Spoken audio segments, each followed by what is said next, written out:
నేను 2018-19లో నా 10th finish చేశాను. బట్ నా హెల్త్ ఇష్యూస్ వల్ల నేను స్టడీ ఆపేయాల్సి వచ్చింది. మా మదర్ వాళ్ళు ఇంకా మ్యారేజ్ చేసేసారు. నా కోవిడ్లో మ్యారేజ్ అయ్యింది, తర్వాత పాప పుట్టింది. బట్ నాకు చదువుకోవాలని చాలా ఆశ ఉండేది. మా ఫ్రెండ్స్ అందరూ కాలేజెస్కి వెళ్తుంటే వాళ్ళని చూసి నేను ఎప్పుడు చదువుకుంటానని బాధపడేదాన్ని. అది మా హస్బెండ్ చూశారు. లేదు నేను చదివిస్తాను ఖచ్చితంగా అని అన్నారు. ఫైనాన్షియల్ సపోర్ట్ కూడా ఇస్తానని అన్నారు. కానీ నా దూరంగా వెళ్ళాలి, ఫ్యామిలీ రెస్పాన్సిబిలిటీస్ వదిలేసి నేను అలా వెళ్ళడం కరెక్ట్ కాదనిపించింది. ఇంట్లో నా బాధ్యతలు నేను చేసుకోవాలి. నాకు దగ్గరలో ఏమైనా కాలేజ్ ఉంటే బాగుండు అని అనుకున్నాను. అప్పుడే H+ రావడం, మాకు లోకల్లోనే ఉండడం నాకు చాలా హ్యాపీ అనిపించింది. వెళ్ళాను, కాలేజ్లో జాయిన్ అయ్యాను. అక్కడున్న ఫ్యాకల్టీ నాకు చాలా సపోర్ట్ చేశారు సార్. అసలు నాకు ఇంట్లో పని చేసుకొని వెళ్ళే టైంకి వెళ్ళకపోయినా మా హెచ్ఎం సార్ కానీ ఎవరు కూడా నీకు ఏ ప్రాబ్లం లేదు, నువ్వు ఏ టైంలో ఉన్నా రావచ్చు, రెగ్యులర్గా రాకపోయినా ఎలాగైనా సరే ప్రాబ్లం లేదు అని చెప్పేవాళ్ళు. ఇంట్లో కూడా మా అత్తయ్య వాళ్ళు అంతే సపోర్ట్ చేశారు సార్. అసలు మ్యారేజ్ అయింది, ఇది కూడా ఏం లేదు, నువ్వు ఒక స్టూడెంటే, చదువుకో, నీకు ఎంత టైం కావాలంటే అంత టైం తీసుకో అనేవాళ్ళు. మా పాపని మా అమ్మ టేక్ కేర్ చేశారు 2 years కూడా. మా అమ్మ వర్క్కి వెళ్ళడం మానేసి మా ఫైనాన్షియల్గా మేము సరిగ్గా లేకపోయినా మా అమ్మ పర్లేదు నువ్వు చదువుకో, ఈ రోజుల్లో చదువు లేకపోతే ఏమీ లేదు. మా పేరెంట్స్ చదువుకోలేదు, మమ్మల్ని చదివించాలనుకున్నారు. మా బ్రదర్ లోన్ అప్లై చేసి చదువుకున్నారు. మా బ్రదర్ కూడా మా ఫైనాన్షియల్గా వీక్ చూసి నేను లోన్ పెట్టుకొని చదువుకొని నా సొంతంగానే చదువుకుంటా అన్నారు. బట్ నాకు మ్యారేజ్ అయిపోయిన తర్వాత ఇలా H+ రావడం, టాప్ స్కోర్ రావడం అనేది అసలు నమ్మలేకపోతున్నా.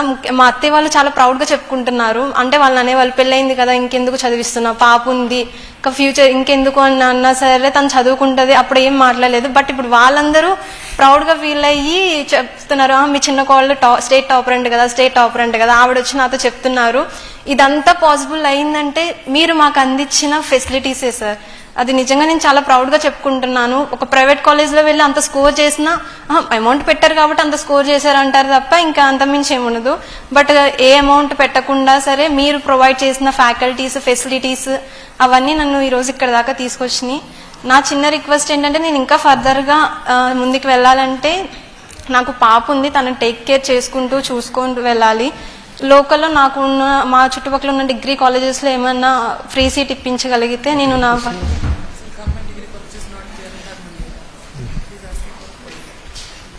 మండలంలోనే చదవాలన్నా నియోజకవర్గంలో చదవాలన్నా? ఏ నియోజకవర్గం అమ్మా? Anaparthi sir. Anaparthi. Free seat ఏమైనా ఇప్పించగలిగితే నేను ఫర్దర్గా మీరు నాకు చాలా హెల్ప్ చేసిన వాళ్ళు అవుతారు. బాగా చదవాలి కానీ. భర్త వచ్చారా? అదిగోండి సార్, చాలా సపోర్ట్ చేస్తారు సార్. అసలు నాకు ఇంట్లో కానీ వర్క్స్ విషయంలో కానీ అసలు మా నాన్నగారు కూడా వచ్చారు. యాక్చువల్గా మా మదర్ కూడా రావాలి, పాపని టేక్ కేర్ చేస్తున్నారు బయట నా కోసం, మళ్ళీ తను ఇక్కడికి రాలేదు అని చెప్పి. Thank you for the support. చాలా చాలా ఇంపార్టెంట్. చాలా థ్యాంక్స్ సార్, మాకు ఇంత ఆపర్చునిటీస్ ఇస్తున్నందుకు, ఇంత ప్రొవైడ్ చేస్తున్నందుకు. మాకంటే ప్రైవేట్ స్కూల్స్లో స్కోర్స్ మాలాగే వచ్చినాయి, బట్ వాళ్ళకి ఈ ఆపర్చునిటీ రాలేదు. వాళ్ళందరూ తెలుసుకోవాలి, మనం గవర్నమెంట్లో చదవడం ఎంత ముఖ్యం అనేది తెలుసుకోవాలి. గవర్నమెంట్ కాలేజ్ అంటే చిన్న చూపు చూడడము, తక్కువగా ఈవెన్ దో నేను 10th వరకు ప్రైవేట్ స్కూల్లో చదివాను సార్. 10th వరకు ప్రైవేట్ స్కూల్ సార్ నేను చదివింది. ప్రైవేట్ స్కూల్లో చదివి అప్పుడు నేను ఇప్పుడు ఫీల్ అవుతాను సార్, నేను ఎందుకు 10th గవర్నమెంట్ స్కూల్లో చేయలేదు అంటే నా ఎజంప్షన్స్ కూడా రాంగే ఇప్పుడు అని చెప్పేసి నేను అది ప్రూవ్ చేయాలనుకున్నాను. అందరూ ఆ ఎజంప్షన్ అనేది తీసేసి గవర్నమెంట్ కాలేజ్ కూడా ఒక కాలేజే, అక్కడ కూడా ఫ్యాకల్టీ చాలా బాగా చెప్తున్నారు. అందరూ కూడా అందులో జాయిన్ అయ్యి మంచి స్కోర్ చేసుకుంటే మనకి ఆపర్చునిటీస్ వస్తాయి అని తెలుసుకోవాలనుకుంటున్నాను sir. Thank you. What is your advice అమ్మా హై స్కూల్ ప్లస్ ని? ఇప్పుడు జనరల్గా ఏంటంటే ప్రభుత్వాలు మారినప్పుడు గత ప్రభుత్వాలు తీసుకున్న నిర్ణయాలు సింపుల్గా తీసేస్తారు. గత ప్రభుత్వంలో చూసాం. కానీ బాబు గారు మాకేం చెప్పారంటే గత ప్రభుత్వాలు తీసుకున్న నిర్ణయాలు మీరు సమీక్షించు, సరైన నిర్ణయాలు అయితే కొనసాగించండి అనేది మాకు చాలా డైరెక్షన్ ఇచ్చారు. ఎందుకంటే ప్రభుత్వాలు మనం కొన్ని నిర్ణయాలు తీసుకుంటాం, కొన్ని తప్పుడు నిర్ణయాలు ఉండొచ్చు, కొన్ని పర్ఫెక్ట్ నిర్ణయాలు కూడా ఉండొచ్చు. దాంట్లోదే ఒకటి హై స్కూల్ ప్లస్. ఈసారి చూస్తే అదే డేటా నేను చదువుతున్నాను, హై స్కూల్ ప్లస్కి వచ్చేగల ఆల్మోస్ట్ పాస్ పర్సెంటేజ్ డబుల్ అయింది, 34 to 60 ఆల్మోస్ట్ డబుల్ అయింది. సో క్లియర్లీ మ్యాజిక్ జరిగింది. అంటే చాలా అద్భుతంగా ఉపాధ్యాయులు కూడా చాలా కమిటెడ్గా చదువు చెప్పారు.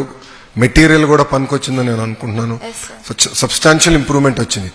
కానీ మీ అభిప్రాయం ఏంటి హై స్కూల్ ప్లస్ ని ఏ డైరెక్షన్ లో తీసుకెళ్తే బాగుంటుంది? సార్ హై స్కూల్ ప్లస్ లో అంటే మా కాలేజ్ లో ఓన్లీ 2 గ్రూప్స్ ఉన్నాయి సార్. అవును. గర్ల్స్ కి చాలా మంది చదువుకోవాలన్నా అక్కడ ఆ గ్రూప్ లేకపోవడం వల్ల మళ్ళీ ప్రైవేట్ లో జాయిన్ అవ్వాల్సి వస్తుంది వాళ్ళు తప్పక, లేకపోతే స్టడీ మీరు ఏ గ్రూప్ చదవరమ్మా? నేను సిఈసి సార్. CEC. మాకు ఎంపీసీ సిఈసి ఉంది, బైపీసీ హెచ్ఈసి సిఈసి లో ఎంత మంది ఉన్నారు మీరు స్టూడెంట్స్ అప్పుడు? స్టూడెంట్స్ 8 మెంబర్స్ ఉన్నాం సార్. 8 మంది ఉన్నారు. ప్రెసెంట్ 8 మెంబర్స్ ఉన్నాం సార్. మిగతా గ్రూప్స్ లేక వాళ్ళు వెనక్కి అండ్ ఎంపీసీలు ఎంత మంది ఉన్నారమ్మా? ఐడియా? ఎంపీసీ కూడా 8 సార్. 8. వాళ్ళు వెనక్కి వెళ్ళిపోతున్నారు. అలాగే ఎంపీసీ స్టూడెంట్స్ వాళ్ళకి ప్రాక్టికల్స్ కి వేరే ఊరు వెళ్ళేవాళ్ళు సార్ వాళ్ళు. అది మాత్రం చాలా ల్యాబ్స్ లేక చాలా ల్యాబ్స్ లేదు, ఇబ్బంది. సబ్జెక్ట్ టీచర్స్ కూడా లేరు కదా. సబ్జెక్ట్ టీచర్స్ కూడా ఫిజిక్స్ సరే ఫిజిక్స్ కెమిస్ట్రీ చెప్పడం, మ్యాథ్స్ సరే 1A 1B అలా చెప్పడం జరుగుతుంది. మాకేమో సివిక్స్ కి లేరు సార్.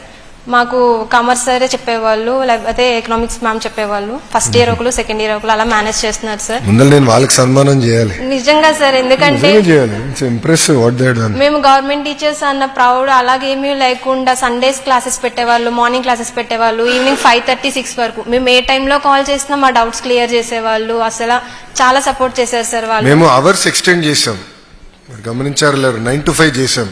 దానివల్ల మీకు ఏమైనా ఉపయోగపడిందా? 9 to 5 ఇట్ వర్క్. మాకు 8 కి స్టార్ట్ ఒక అవర్స్ పెట్టేవారు సార్, స్టడీ అవర్స్ పెట్టేవాళ్ళు. 8:30కే వచ్చేసేవాళ్ళు. మీరు ఆ సార్ కింద ఉన్నారు కనుక కొంచెం స్ట్రిక్ట్ మాస్టర్. సో మరి 8 కి స్టార్ట్ చేయించాడు ఆయన. Okay, good. చాలా థ్యాంక్స్ సార్.